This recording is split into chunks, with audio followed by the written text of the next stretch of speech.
ایک آدمی کے 4 بیٹے تھے۔ وہ چاہتا تھا کہ اس کے بیٹے یہ سبق سیکھ لیں کہ کسی کو پرکھنے میں جلد بازی کا مظاہرہ نہ کریں۔ لہٰذا اس بات کو سمجھانے کے لیے اس نے اپنے بیٹوں کو ایک سفر پر روانہ کرنے کا فیصلہ کیا اور دور دراز علاقے میں ناشپاتی کا ایک درخت دیکھنے کے لیے بھیجا۔ ایک وقت میں ایک بیٹے کو سفر پہ بھیجا کہ جاؤ اور اس درخت کو دیکھ کر آؤ۔ باری باری سب کا سفر شروع ہوا۔ پہلا بیٹا سردی کے موسم میں گیا، دوسرا بہار میں، تیسرا گرمی کے موسم میں اور سب سے چھوٹا بیٹا خزاں کے موسم میں گیا۔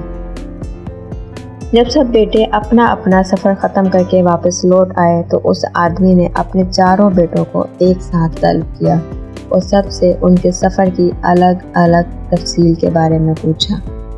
پہلا بیٹا جو جاڑے کے موسم میں اس درخت کو دیکھنے گیا تھا، اس نے کہا کہ وہ درخت بہت بدصورت، جھکا ہوا اور ٹیڑھا سا ہے۔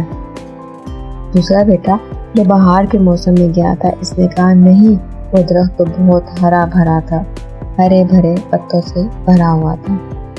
تیسرا بیٹا جو گرمی کے موسم میں گیا تھا، اس نے ان دونوں سے اختلاف کیا کہ وہ درخت تو پھولوں سے بھرا ہوا تھا اور اس کی مہک دور دور تک آ رہی تھی، اور یہ کہ اس سے حسین منظر اس نے پہلے کبھی نہیں دیکھا تھا۔ سب سے چھوٹا بیٹا جو خزاں کے موسم میں گیا تھا، اس نے اپنے سب بڑے بھائیوں سے اختلاف ظاہر کیا کہ وہ ناشپاتی کا درخت تو پھل سے لدا ہوا تھا اور اس پھل کے بو سے درخت زمین سے لگا زندگی سے بھرپور نظر آ رہا تھا۔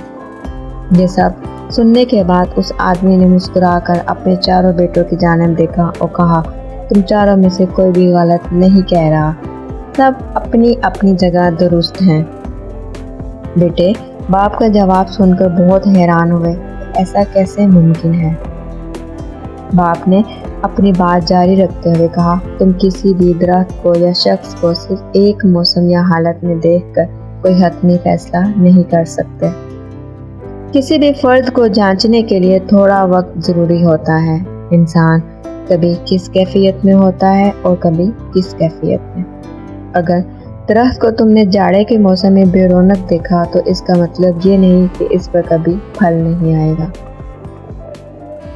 اسی طرح اگر کسی شخص کو تم لوگ غصے کی حالت میں دیکھ رہے ہو تو اس کا مطلب یہ ہرگز نہیں کہ وہ برا ہی ہوگا۔